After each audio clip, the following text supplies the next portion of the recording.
today I'm going to go speak to a group at Wesleyan Christian School. I'm speaking for their chapels, so I'm really looking forward to this, and I'm really excited because my kids actually go to this school, and so it's cool to be able to come and invest in not only my own kids, but the kids that they go to school with. So I'm really looking forward to this. So Jesus, you brought heaven down. My sin was great, your love was greater. What could separate us now? You can hear me, yeah.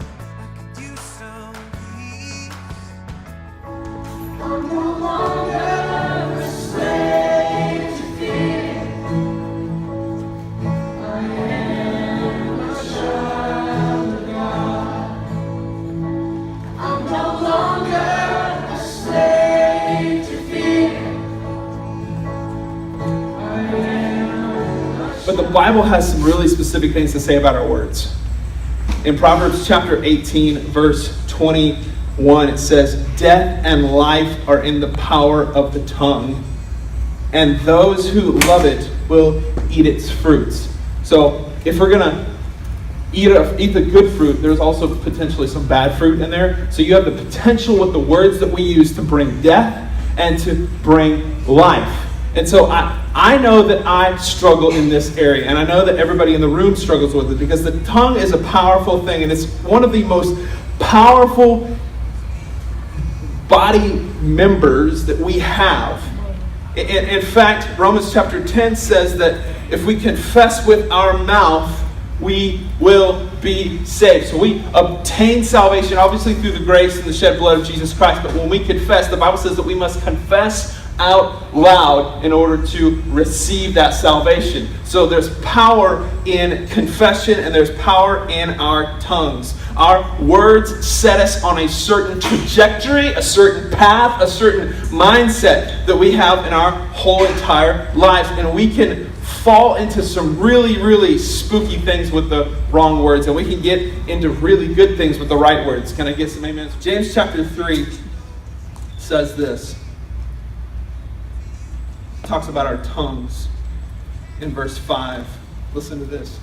"So also the tongue is a small member, yet it boasts of great things. How great a forest fire is set ablaze by such a small fire. And the tongue is a fire, a world of unrighteousness. The tongue is set among our members, staining the whole body." How many of you guys have ever popped out of the mouth at mom or dad and it went bad for you? I tell my kids, I'm like, listen, my son's in there. I tell him, listen, you don't have to be in trouble. The way you respond can escalate or de-escalate. And the words that you use can set you on a specific trajectory. It can go bad for you, it can be really good for you.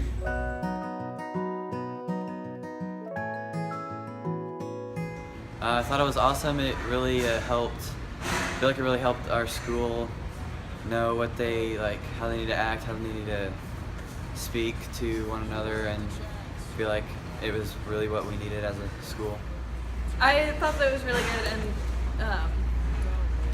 our school really has some issues with talking about people and all this stuff, and so it was really it was necessary to help us learn how to grow and everything.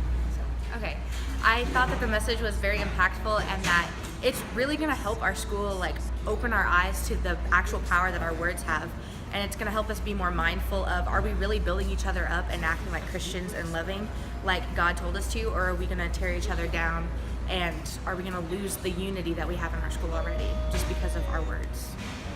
Hey, I want to thank Caleb Gordon for coming today. His talk was awesome, and I think it really touched the kids each individually, and I look forward to when he comes back.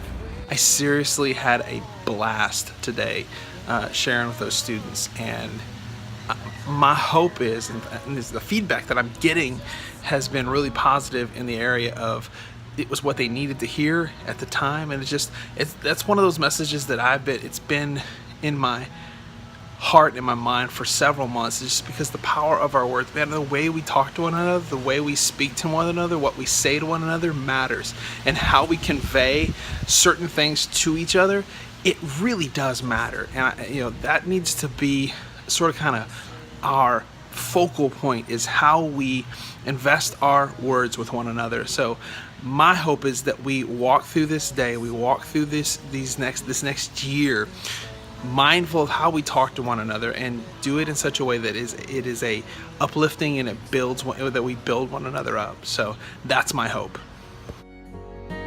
It breaks my heart.